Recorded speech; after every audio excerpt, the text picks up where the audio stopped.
আপনি যদি ফজরের নামাজ না পড়ে রাতের 3টা বাজে 2টা বাজে ঘুমিয়ে যান, আর যদি ফজরের নামাজ তরক হয়ে যায়, নাউজুবিল্লাহ বলেন, মনে রাখবেন এক পাল্লা যদি একটা ফজরের নামাজ রাখা হয় আর আরেক পাল্লা যদি 1 কোটি লাইলাতুল বরাতের রাত্রি রাখা হয়, একটা ফজরের নামাজের সমান সওয়াব হবে। খবরদার, একদম ফজর পড়ে তারপর আমরা ঘুমাবো, এর আগে ঘুমাবো না। আর যারা রাত্রি ইবাদত করবেন না, এখনই ঘুমিয়ে যাবেন, এখান থেকে যাই ঘুমিয়ে যাবেন। কিন্তু যারা রাত্রি জাগ্রত থেকে ইবাদত করবেন, ফজর পড়ে তারপরে ঘুমাবেন, কারণ ফজরটা হলো ফরজ, আর সারা রাত্রি জাগ্রত থেকে ইবাদত করা হলো নফল। নফল কখনো, হাজারো নফল কখনো একটা ফরজের সমান হতে পারে না।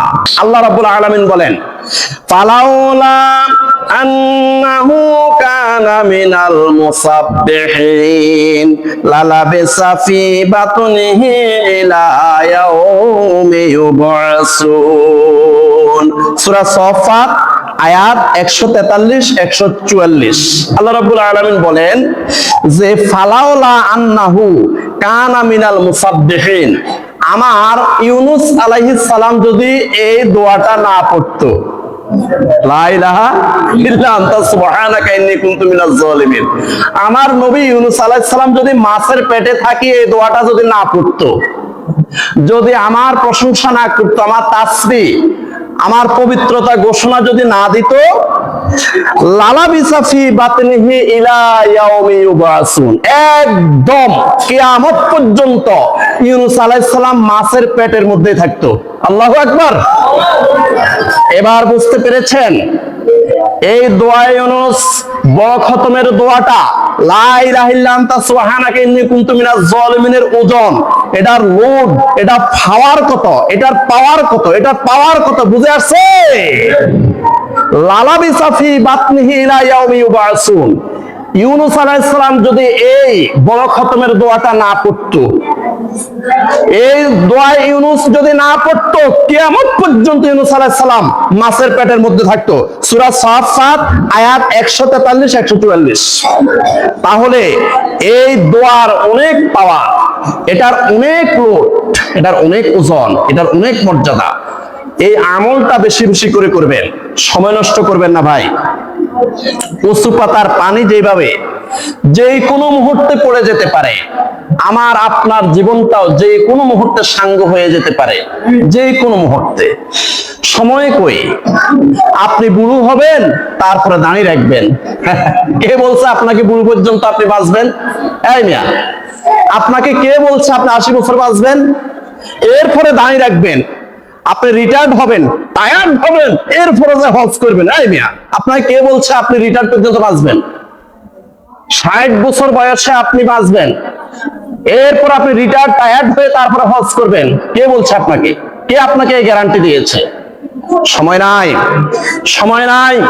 কচু পাতার পানি যেরকম যে কোনো মুহূর্তে পড়ে যেতে পারে, আমার আপনার জীবনটাও যে কোনো মুহূর্তে শেষ হয়ে যেতে পারে। সময় নাই, সময় নষ্ট করা যাবে না। আমার ভাইরা, হযরত আদম আলাইহিস সালাম থেকে হযরত ঈসা আলাইহিস সালাম পর্যন্ত ওনাদের উম্মতরা বেশি বেশি হায়াত পাইতো। 200 বছর, 500 বছর, 1000 বছর, 2000 বছর, 3000 বছর, 5000 বছর হায়াত পাইতো। আর আমাদের হায়াত, উম্মতে মুহাম্মাদের হায়াত হলো 60 থেকে 70, গড়ে 60 থেকে 70 বছর বয়স। এই ক্ষীণ সময়ের মধ্যে, এই সামান্যতম সময়ের মধ্যে কে বলেছে, কোন বোকা বলেছে আপনি 10টা মিনিট নষ্ট করতেন?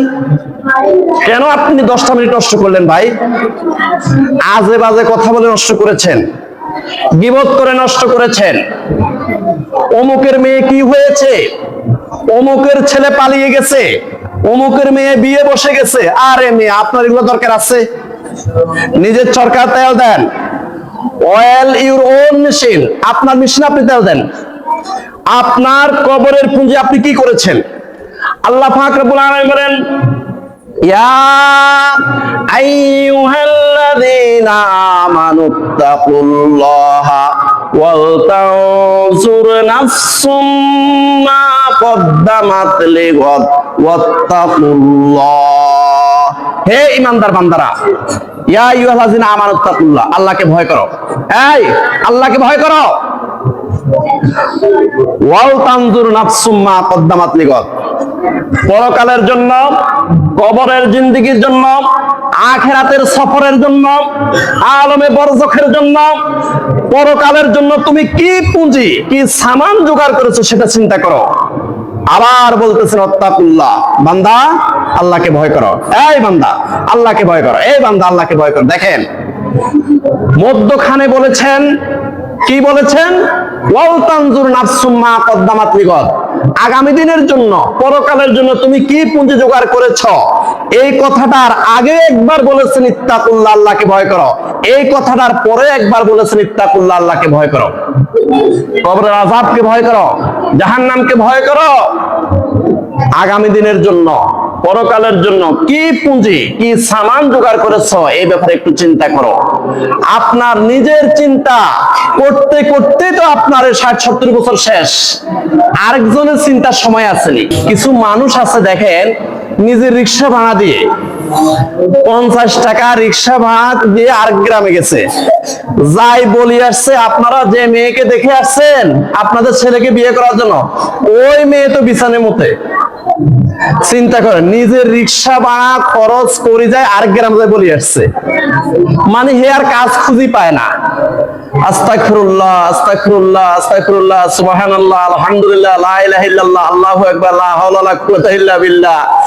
এরপরে লা ইলাহা ইল্লা আনতা সুবহানাকা ইন্নী কুনতু মিনাজ জালিমিন। এগুলা কাজ না? কথা কোন, এগুলা কাজ না? কাজ খুঁজি পায় না, মানে নিজের সরকায় তেল দিবে, নিজের কবরের কোনো চিন্তা নাই। আমি কবরের জন্য কি চিন্তা করেছি এটার কোনো চিন্তা নাই, পরকালের জন্য কি সামান জোগাড় করেছে এটার কোনো চিন্তা নাই। শুধু আরেকজনকে নিয়ে চিন্তা, শুধু আরেকজনকে নিয়ে চিন্তা, শুধু অন্যকে নিয়ে চিন্তা। নিজের রিক্সা ভাড়া দিয়ে আরেক গ্রামে বদনাম করে আসছে, এরকম লোক আছে না নাই?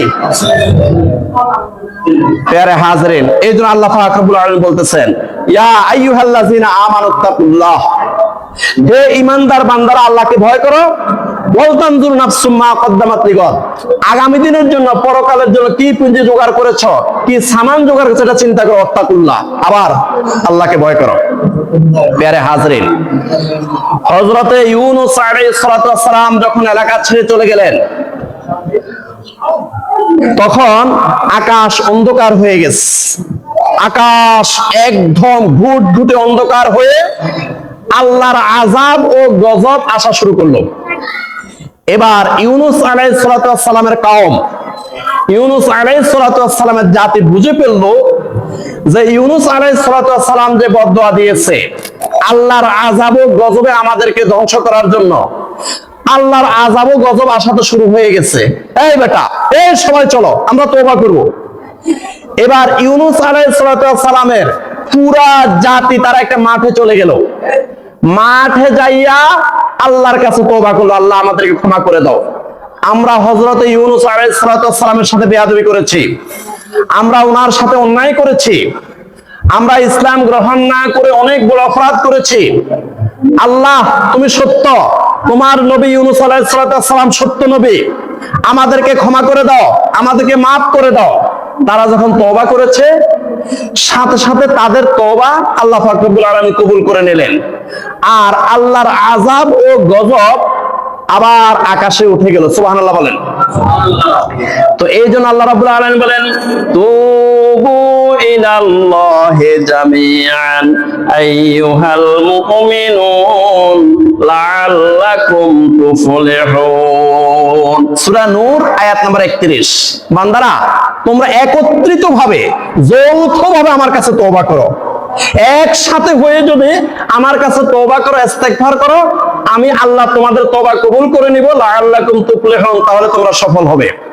আজকে রাত্রে আমরা আমাদের আরামের ঘুমকে হারাম করে, সকল কাজকর্ম ত্যাগ করে, সকল আড্ডা ত্যাগ করে চা দোকানের আড্ডা ত্যাগ করে, গল্প গুজব ত্যাগ করে, সকল দুনিয়াবি কাজ কর্ম বন্ধ করে আমরা আল্লাহর দরবারে এসে আল্লাহর কাছে আমরা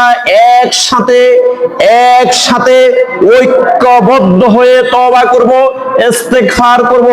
ইনশাআল্লাহ আমাদের তওবা ইস্তেগফার কবুল করবে কে? আল্লাহ।